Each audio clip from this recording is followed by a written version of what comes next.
Danya, first to you. If federal investigators are taking on executive privilege or preparing to, what does that tell you about where they are in this investigation?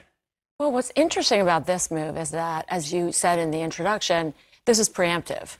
Usually it's reactive.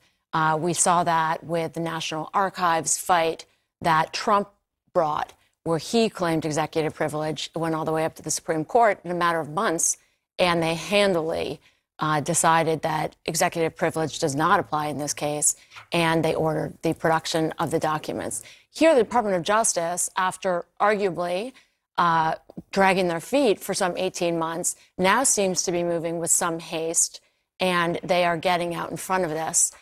They know it could be months, perhaps, once again, and so they seem now to be acting more swiftly and trying to get a ruling. We know that some of the witnesses in the grand jury have invoked executive privilege, and so they want to be able to get a complete testimony from some of these witnesses and others that we can all anticipate will be called to the grand jury in the weeks and months to come. Joey, what's the likelihood, as you see it, of success here, and how long do you think this will take? So I'm one that doesn't believe that it's a fight worth having.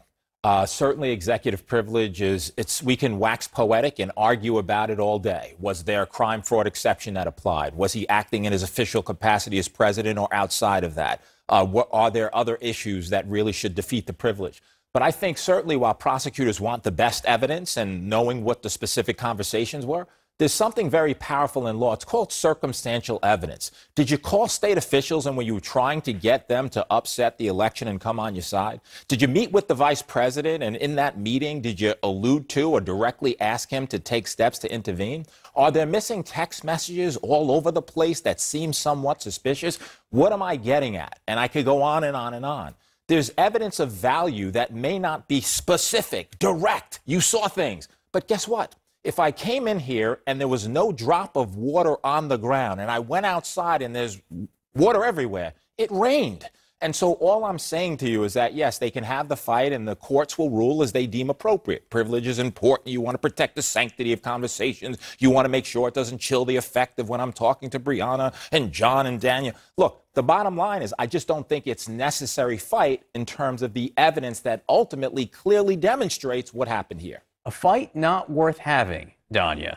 Do you agree with that, given just the huge array of things this could open up to federal prosecutors? A fight not worth having over the possibility of discussions that involve criminal activity? Well, I certainly agree with Joey that we've seen a lot of both circumstantial and direct evidence of criminality here. And many of the witnesses have invoked, and Pat Cipollone, White House counsel, has invoked executive privilege, but managed to circumvent that to a large degree and give pretty damning testimony. So I certainly agree with you in that respect, but I also agree with what Department of Justice seems to be doing. They might as well get ahead of this, and it could be months, but this investigation will certainly take more than months before it comes to conclusion. So I think they might as well pursue that track as well and get the most direct information they can about direct conversations with the former president. And the only other thing of which is concern is DOJ's. How do we get into the 2024 election? What is this grand jury and separately on parallel tracks the select committee doing? It's not an exercise in futility. I think at the end of the day, grand juries convene to indict people. Can we call it for what it is? You don't have to have proof beyond a reasonable doubt. You have to have information, right? Is there probable cause to believe a crime was committed and this person committed it? And so you're going to get into a fight which potentially gets you into presidential election season, and never mind, we can't indict now. I think the president we're in uncharted territory. I think there could be indictments of him. And I just think that this could lead to paths that might protect him in the long run. Danya, more missing texts, this time from Chad Wolf and Ken Cuccinelli. And you have an IG, an inspector general, who did not alert Congress, even though he was aware of this, and 4 House committees had sought some of these records. How bad is this? It seems pretty bad to me. It's certainly possible within organizations, and government agencies are no exception, for mistakes to be made and glitches to occur. But this does seem pretty systematic, and we're talking about an agency that concerns itself with cybersecurity and national security. And it seems like a pretty big mistake to have been made. And the delay, as you have mentioned, by the Inspector General for many months, not to even raise this with Congress, seems indicative of some kind of, I don't want to say consciousness of guilt, but there's an issue there.